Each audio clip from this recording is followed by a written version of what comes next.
Donc on va regarder maintenant la correction de l'exercice 2. Donc ici, on s'intéresse à un capteur de température. On nous donne la référence MCP 9700A. Et donc on voit ici qu'on a un lien entre la température en degrés, le mesurand, et une tension en volts, ici. Donc ça c'est la sortie du signal. C'est l'image que fournit le capteur. Donc a priori, c'est un capteur qui n'est pas équipé d'un CAN, et on nous dit juste après que ce capteur est associé à un CAN, et ce CAN a une résolution de 16 bits, et il est alimenté sous 5 volts. Donc si jamais on réfléchit un petit peu, en fait, au niveau de la structure, on va avoir notre capteur ici, avec deux barres pour le U, c'est mieux, et on va avoir notre CAN,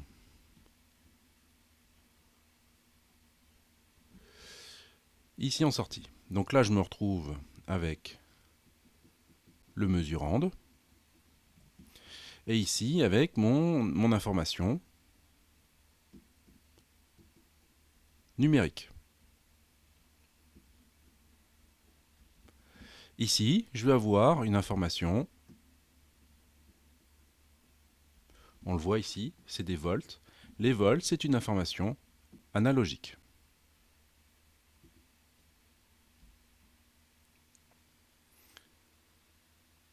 Donc je peux déjà répondre à la question 1. La question 1, c'est donner la nature du mesurand et la réponse de ce capteur. Eh bien, on l'a déjà donné. Le mesurand, c'est de toute façon une information analogique, c'est une température.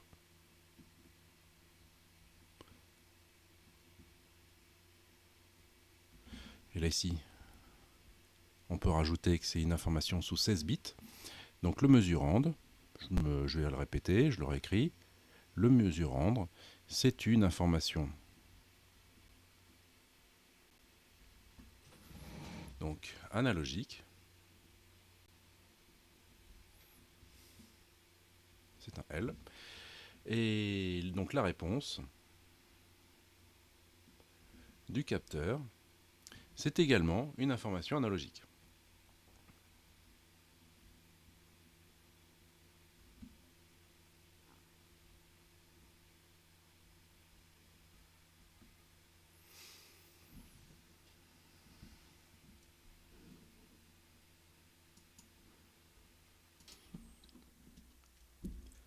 Donc on peut passer à la question 2. La question 2, donc déterminer l'étendue de mesure du capteur. Et ensuite calculer sa sensibilité. Donc là, on a les caractéristiques graphiques. Donc on va devoir lire sur le graphique. Donc, l'étendue de mesure.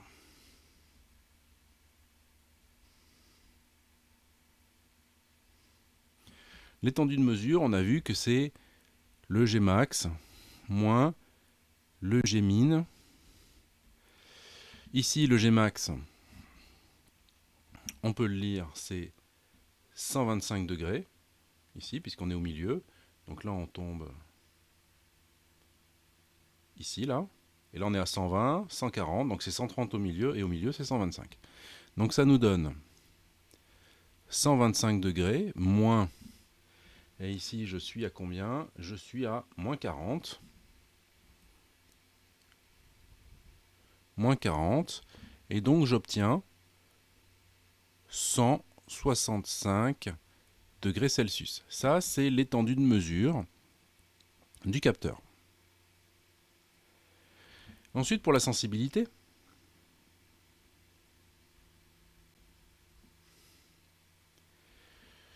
donc on reprend la formule du cours. On a S qui est égal au delta U ici, donc la réponse, ici ça va être une tension en volts, divisé par delta G.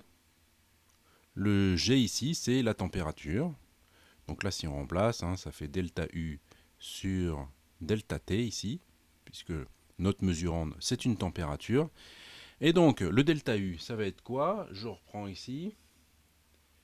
Notre delta U, il est à 0,1.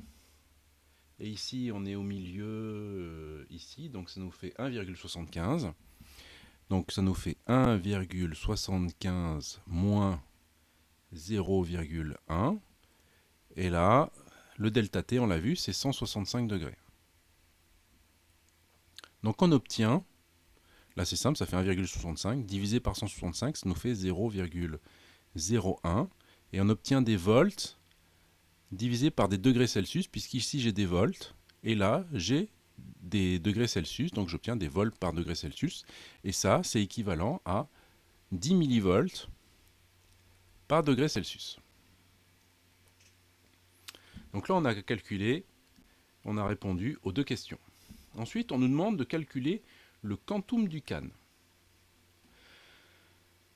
Donc le quantum du CAN, on va le faire au-dessous là. Question 3. Il faut revenir un tout petit peu à ce que c'est. Ici, en fait, le quantum du CAN, il va remplacer cette tension de sortie, il va la remplacer par, en fait, par des valeurs codées sur 16 bits. Donc, ici, on applique la formule, donc le quantum, Q, c'est égal à la pleine échelle, divisé par 2 puissance n, donc le nombre de valeurs qu'on peut coder. Donc la pleine échelle, ici on l'a vu, c'est, enfin on l'a pas vu d'ailleurs, c'est 5 volts, c'est ce qu'il est capable de coder. Le maximum, ça va de 5 volts, et ici sur 2 puissance n. Et donc on obtient un quantum de 7,63 10 puissance moins 5 volts par bit. Alors qu'est-ce que ça veut dire? Ça veut dire que si jamais je reprends rapidement ce dessin là, hop, j'ai, alors je mets le 0 et le 5 volts, et ici je vais mettre une autre échelle où je vais mettre les, donc ici j'ai mes 5 volts, c'est pas très, il n'est pas très joli, hop, je vais le mettre ici, 5 volts, je reprends mon échelle, là je la dessine à peu près comme ça, voilà, et donc ce que j'ai, c'est que mes 5 volts, ça va représenter en bits mes 16 bits à 1, j'en ai 16 là, avec des 1, et ici, le 0, ça va représenter mes 16 bits avec que des 0.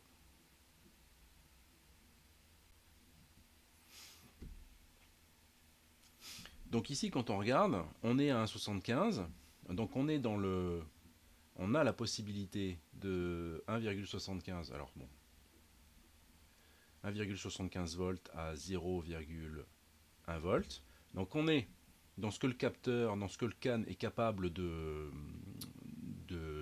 coder, de coder en numérique. Et donc là, ici, on va pouvoir fonctionner. Mais son quantum, c'est bien son maximum moins son minimum. Donc ici, on va dire c'est sa pleine échelle à lui. C'est les 5 volts moins 0. Donc c'est pour ça qu'on a ici, là ici, j'avais moins 0, mais je ne l'ai pas mis. Divisé par 2 puissance n. Et donc c'est pour ça qu'on a un quantum qui est comme ça, à 7,63 10 puissance moins 5. Et donc là, on va passer à la question 4, puisque celle-là, elle est validée. Donc pour l'ensemble de la chaîne d'acquisition, déterminer quelle variation de température occasionnera un changement d'échantillon.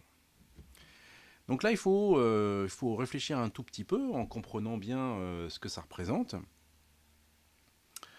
Et donc là, alors, la température que je vais noter TQ, c'est la température pour un quantum, pour celui-là. Là.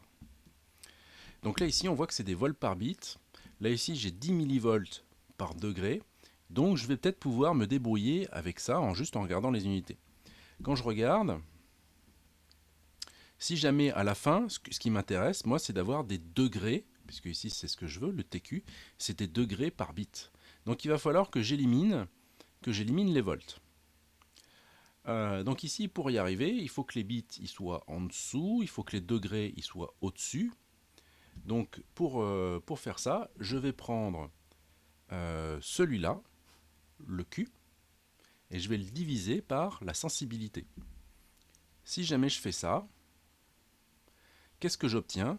J'obtiens donc 7,63. 10 puissance moins 5. Là, ici, moi, personnellement, je m'aide des unités. Et ça, c'est des volts par bit. Et je le divise par 10 millivolts. Alors, je vais plutôt le mettre, vu que je l'ai mis en volts au-dessus, je vais le garder en volts. 10 puissance moins 3. Et ça, c'est des volts par degré Celsius. Ce qui fait que les volts vont s'en aller et les degrés vont aller au numérateur. Et donc j'obtiendrai bien quelque chose qui sera en degrés, puisque c'est une température que je veux, liée au nombre, à un bit, à une variation de 1 bit, donc la variation de température pour un quantum. Et donc j'obtiens, parce que là ici c'est simple, c'est 10 puissance moins 3, donc je repasse au-dessus, ça me fait 10 puissance moins 2.